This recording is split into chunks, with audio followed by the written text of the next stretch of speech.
Are you a fan of Harry Potter? Do you like to ride the movies?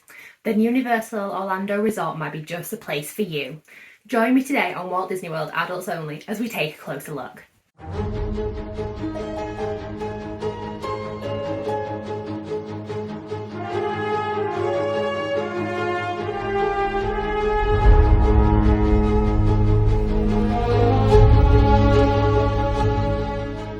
Welcome, Your Royal Highnesses. I'm Natalie and you're watching Walt Disney World Adults Only. Today I'd like to talk to you about Universal Orlando Resort and why it's such an amazing place to visit and why I include it on every trip.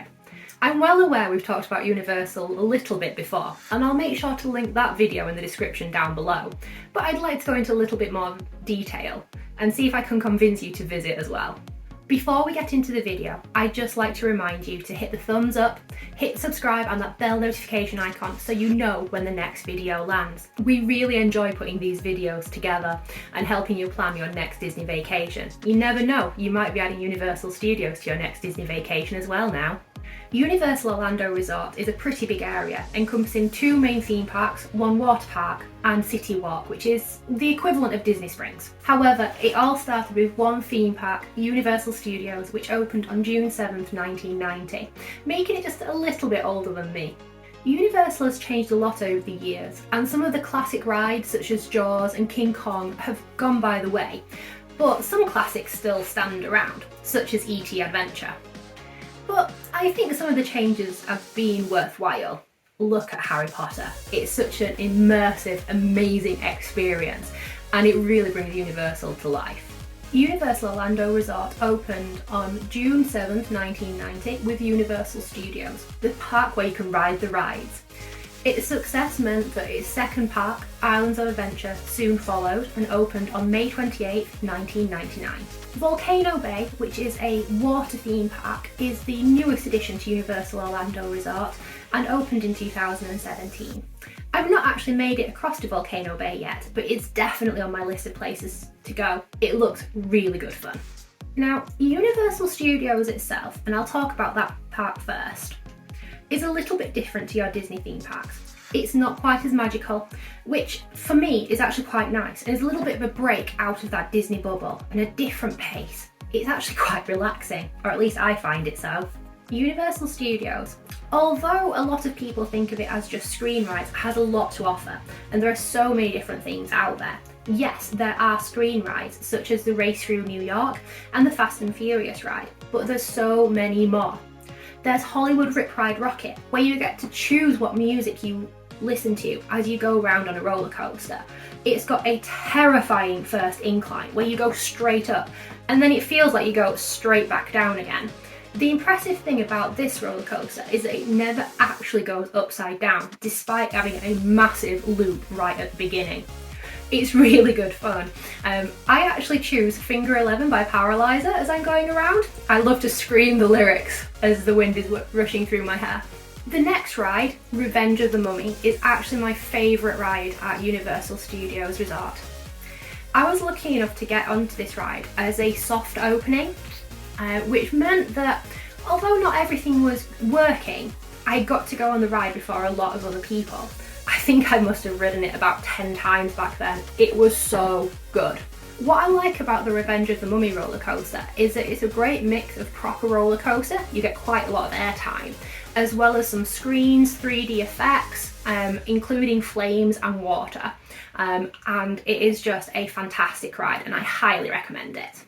If roller coasters aren't quite your thing, there's also Men in Black Alien Attack, which is a bit of a mix between Toy Story Midway Mania and Buzz Lightyear's Space Ranger Spin, because you're put in a vehicle with a laser gun and you're actually going through the streets of New York fighting those aliens. And of course, there's a score. Can you get 999,999? I know I can't. I always try my best and I never manage to get there. You never know, next time. Next area I'd like to talk about is the Simpsons area. Now, I'm not actually a fan of the Simpsons myself, but I can still appreciate how detailed this is and how there's lots of little quirks. Now, what I didn't like about this is that they took away the Back to the Future ride, and you can still see the train and the car from the films as sets in the area. But it's a Simpsons and it's a 3D ride. And out of all of the screen-based rides that they have at Universal and Islands of Adventure, I would say this is actually the worst one for me for motion sickness. Luckily, I don't actually suffer from motion sickness much, but this one can get me a little bit, so definitely be careful if you're visiting. What I like about the Simpsons area is that you can actually go and get a Duff beer, you can go and get a Lad's massive donut, and you can even get a Krusty burger. So things that even I know come from the show are found in this area, and it's really fun. The highlight of any trip to Universal Studios is definitely visiting the Wizarding World of Harry Potter. Universal Studios itself has Diagon Alley, and if you're lucky enough you can actually jump on the Hogwarts Express and go across to Hogsmeade Village, which is found in Islands of Adventure. You do, however, need a park-to-park ticket. You can't just have a Universal Studios ticket and get on the Hogwarts Express. Diagon Alley is amazing. You walk through the brickwork from where you stand in London, and as soon as you go through, you are fully immersed in Diagon Alley. You've got the shops, including Weasley's Wizard Wheezers, and at the end you have Gringotts Bank with a fire-breathing dragon on top of it. It's incredible, and every 10 minutes that dragon roars and breathes fire. Everybody looks for it, and it's something that I look to see every time I go. Now, about Gringotts Bank, this is where you will find the ride that's in Diagon Alley, Escape from Gringotts. Escape from Gringotts is a bit of a hybrid roller coaster in the fact that you're on a roller coaster, but there are also some screen and physical effects that happen. As you go through, you are found in the vaults by Voldemort and Bellatrix Lestrange. What could happen? A lot for sure. As I mentioned, Diagon Alley is very immersive, so you can actually go and buy your own wand, and adding to the magic, it actually works. Several interactive wand stations dotted around Diagon Alley, and in Nocturne Alley as well if you're brave enough. This is a really cool thing to do if you're a bit of a wizard, or at least fancy yourself as one as well. I never got my Hogwarts letter at 11, but I can still work a little bit of magic. If you're into Harry Potter, I would definitely recommend going into Ollivanders, watching the wand show, and then going and choosing your own. It adds a great element to the visit, and it's a really fun thing to do. If you do struggle, there are plenty of wizards around that will be able to help you as well. The Leaky Cauldron is great, and I have been in there, to say that I have. And it's nice that you get something that's not just typical theme park fare in there. But for me, it's just food from home. If you're wanting something a little bit different, and still very much Harry Potter themed, I would recommend visiting the Fountain of Fair Fortune. This is where you can get some alcohol that is Harry Potter themed, and your butterbeer. There are actually 3 types of butterbeer: hot, cold, and frozen. My favourite is most definitely frozen, but which one's yours? I'd be interested to hear it in the comments below. There are lots of different shows here as well, so if you want some different entertainment, such as the Beat Builders, the Blues Brothers show, which I highly recommend and definitely gets you dancing along. There's also the horror makeup show, and Marilyn Monroe comes out dancing as well. So there's definitely plenty on offer to keep you entertained. So that was my overview of Universal Studios and a little bit of the highlights about why you should visit. For me, it's more than one full day, and on every vacation, we tend to spend 3 days at Universal Orlando Resort. We do 1 full day at Universal Studios, 1 full day at Islands of Adventure, and then 1 day where we hop and go between the 2 parks and hit our favourites. So what do you think of Universal Studios? I love it. Have I convinced you to visit? Is it enough to go just for the Harry Potter? In my opinion, yes, definitely. If you're a fan, you need to go. Now, as I mentioned, Universal Orlando Resort actually has a second full theme park, which is Islands of Adventure. Islands of Adventure is split up into different lands. There are a few that I don't really spend that much time in, such as Zeus Landing, which is aimed more at children, and the Lost Continent, which just doesn't have that much in it. But there are a few that I absolutely adore. My favourite is definitely going to be Hogsmeade Village, but more on that later. My other 2 favourites are Marvel Superhero Landing, which is where you can meet the superheroes from Marvel Comics, such as Wolverine and Spiderman. And it also has one of the best roller coasters in Orlando, the Incredible Hulk roller coaster. Now, I actually have to ride this roller coaster on my own, as my parents are a little bit too chicken to go on. Apparently they had a bad experience a few years ago, but I don't remember that. The Incredible Hulk roller coaster is, simply put, incredible. I've actually been on this a couple of times. I don't like to queue up for it, as like I said, I tend to be queuing on my own. And because there are metal detectors, you can't actually take anything on you, so no phones to keep you occupied. I tend to go for the front row so I can get that air blasting and I get to see the views out across the theme parks as it comes out of the launch tunnel. Now, about that launch, there's not actually any warning. It's not like a typical roller coaster where you're ratcheting up on the incline. You just get so far up and woof, off you go. So many inversions, loops, and the roar of the Incredible Hulk as you go. It is just thrilling, and it's definitely how I like to start my day at Islands of Adventure. Get that blood pumping. If you're interested in something a little calmer than the Incredible Hulk coaster, I would recommend taking a stop off at the Spiderman Ride. The Spiderman Ride is actually really good fun, and it goes round. Now, there's actually quite a few different Stan Lees in this ride. I've not actually managed to find all of them. Have you? If you know where they are, make sure to let me know in the comments down below and I'll keep a lookout the next time I visit. As you leave Marvel Superhero Landing, the next step is Toon Lagoon. Here you will find two very impressive, two very soaking wet water rides. Now obviously Disney has some water rides such as Splash Mountain and Kali River Rapids, but the clue is in the title, Splash Mountain. The two water rides here, one based on Dudley Do Right and the other one on Popeye, are guaranteed to get you absolutely soaked. So, do you buy the towel afterwards, or do you pay for the heaters to dry you off? Every time I've been on these, I've been absolutely drenched. So, although I love both of the rides, I only go when it's really hot and I know I'm going to want to get cooled off, or if I brought a change of clothes and it's the last thing that I'm doing in the day before heading out. I don't want to be walking around in soaked clothing all day. But they are really good fun, and if you like water rides, I definitely recommend them. As I mentioned at the beginning of the ride, Universal Studios, when it first opened, you could ride the rides, and one of those classic rides was King Kong. Now, I did actually go on that ride, although I have very, very hazy memories of this. But when that ride went away to make room for the Revenge of the Mummy roller coaster, it wasn't the last time that you would see King Kong in the parks. The new King Kong area, which is basically just one ride, which is Skull Island Reign of Kong, is again a mix of a physical ride and a screen. Now, I know some people don't like it, but I really do enjoy it, and my mum even goes on. After the King Kong area, you go into Jurassic Park. Now, this area is amazing, and it's like stepping back in time to the Jurassic era.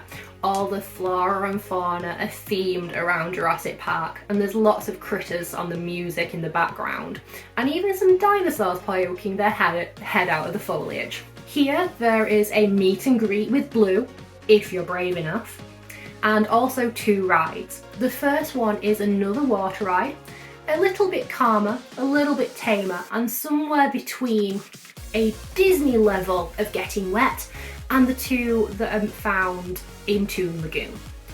River Adventure starts off as a relaxing, calming adventure, seeing the dinosaurs in their natural habitat. However, you get knocked off course. From this point onwards, it's Velociraptors and Tyrannosaurus Rex before a very large plunge into the water below to escape. It's really good fun, and I definitely recommend it if you're a fan of Jurassic Park.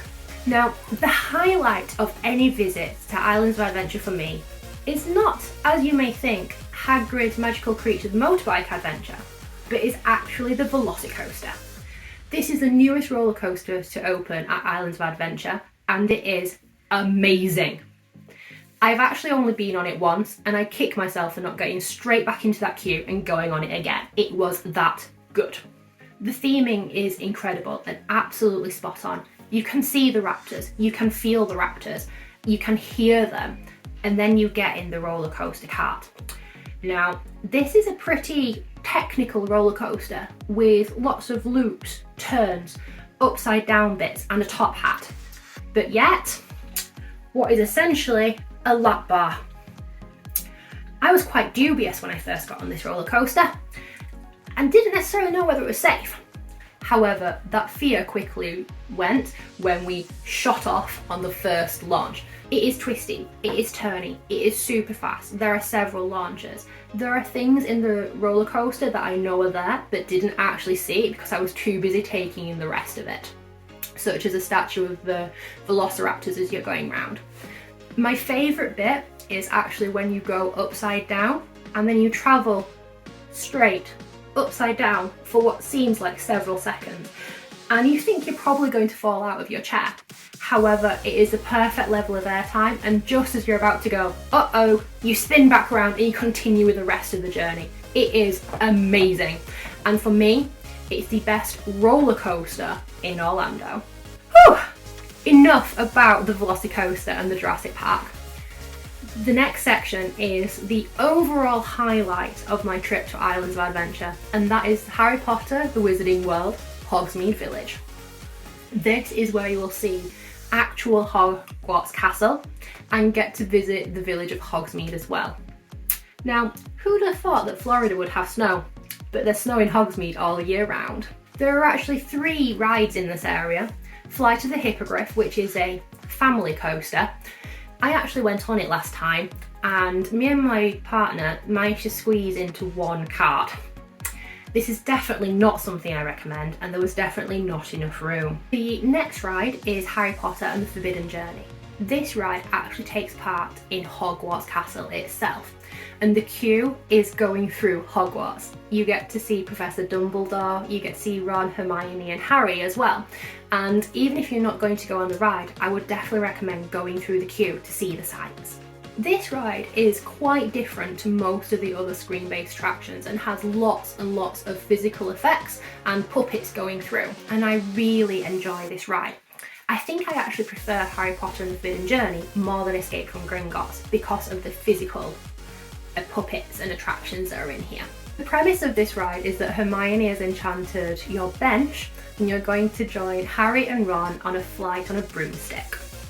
However, as everything does in Harry Potter, it doesn't go all to plan. Dementors are quickly found on the Quidditch pitch and you have to fly away to avoid them. You come across a dragon, Dementors, and spiders. It's got some darkness, it's got some twists and it's got some turns, and you definitely move within your bench as well. But overall, it's really good. And if you're a big fan of Harry Potter, you will definitely love this. The third ride in this area is Hagrid's Magical Creatures Motorbike Adventure, and it's the newest ride to open up in Harry Potter the Wizarding World. Now, as I already mentioned, VelociCoaster is my favourite roller coaster in Orlando, and it might not be a popular opinion, but I actually think it's better than Hagrid's. I just don't understand why Hagrid's gets such a massive queue, and then the VelociCoaster is much shorter, when the rides for me are definitely the opposite way around. Now, that's not to say that Hagrid's isn't good fun, and it really is, but I'm not convinced it's worth the wait. When we went, we were lucky enough to get a virtual queue, so I hopped us in that line and we got some lunch while we waited. And then I thought it would be a quick wait and quick jaunt through the queue and to get on the ride. Unfortunately not. Despite having a virtual queue, we also queued for approximately 1 hour inside the main queue as well. This queue wasn't as immersive and entertaining as some of the other queues, which I found unfortunate, and I think they might have missed a trick. It might just have been the queue areas that we went in, but it just wasn't as good. The ride itself was really good fun. You have to choose whether you want to be sat in the sidecar or on the motorbike. I was on the motorbike and I was gripping on the entire way. What you might not know is that I don't like drops, such as what you'd find in Tower of Terror and things like that. And I knew that this roller coaster had a vertical drop, so I was dreading it the entire way round. This is another launch coaster, so the launches were really good fun, and at one point you start going up a hill, the motorbike loses power and you roll back down. The drop actually happens when you're ensnared in Devil's Snare. Now, it was nowhere near as bad as what I was anticipating it to be, and I think I'll probably enjoy the roller coaster a little bit better when I'm not building it up in my head, now that I know what's going. And there are definitely some really cool animatronics as you go around. You get to see a unicorn, you get to see a blast-ended Scroot, and Hagrid himself. So if you're a Harry Potter fan, I think you will definitely enjoy this. And just because it's not my favourite, doesn't mean that it's not going to be yours. The main restaurant in Hogsmeade is the Three Broomsticks. Again, it's a really cool restaurant, I really like it, and the offerings here are pretty typically British, which is why I don't eat here more often.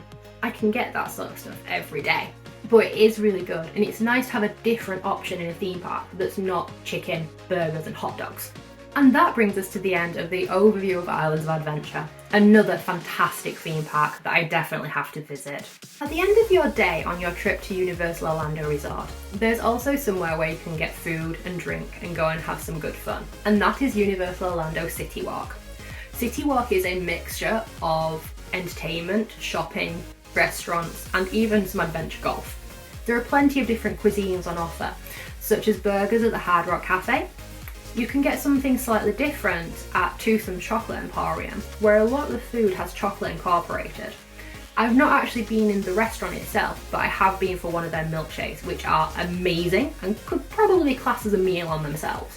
The restaurant that I actually ate at on my last trip to City Walk was Antojitos. I have no idea if I'm pronouncing that right, and I hope I'm somewhere in the ballpark, but it was really good. This is a Mexican restaurant which has delightful flavours, really good margaritas, and is just a really nice relaxed atmosphere to have some dinner. If you're going, pretty much anything on the menu is really good, but if you're going to get one thing, I would get the tableside guacamole. This is freshly prepared guacamole by a server that brings all the ingredients to your table and actually mixes the guacamole in front of you. It was amazing. It was hands down the best guacamole I have ever had. I will definitely be going back to Antojitos, and possibly just for the guacamole and maybe a margarita, but it was definitely really good. Lots of the other restaurants come highly recommended as well, so there's plenty to check out. Universal Orlando Resort also has some of its own hotels and resorts as well. On site you have the more deluxe options such as the Hard Rock Cafe, Lowe's Portofino Bay and Lowe's Royal Pacific. The highlights of these resorts is they actually come with a free Universal Express pass. Universal Express is the Fast Pass or Genie Plus option of Universal Studios.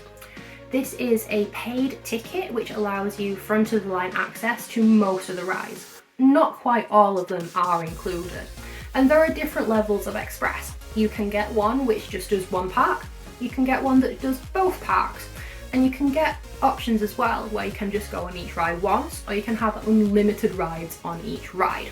So it's definitely something to have a think about. And when the pricing comes into play, it can actually be cheaper if there's a small group of you to stay at one of the Universal Orlando resorts that comes with Universal Express than buying the tickets separately. It's definitely something to think about. It's actually what I've done the last couple of times that I've visited. So you're right there, you can spend all day in the parks and it's just a short walk back to your hotel room.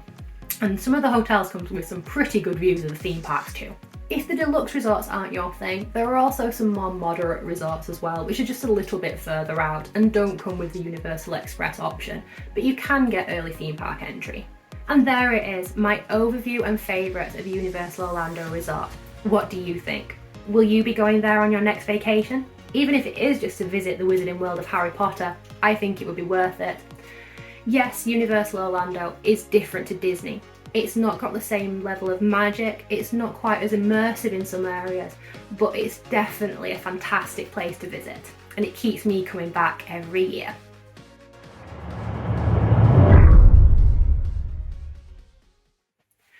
Now, with that, it's time to end the video.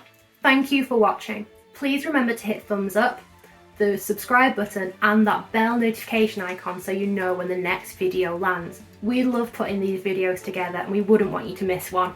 If you're not already a member of our fantastic Walt Disney World Adults Only Facebook page, please join today. The link will be in the description down below. We'll be continuing this discussion along with many, many more. And remember, never grow up.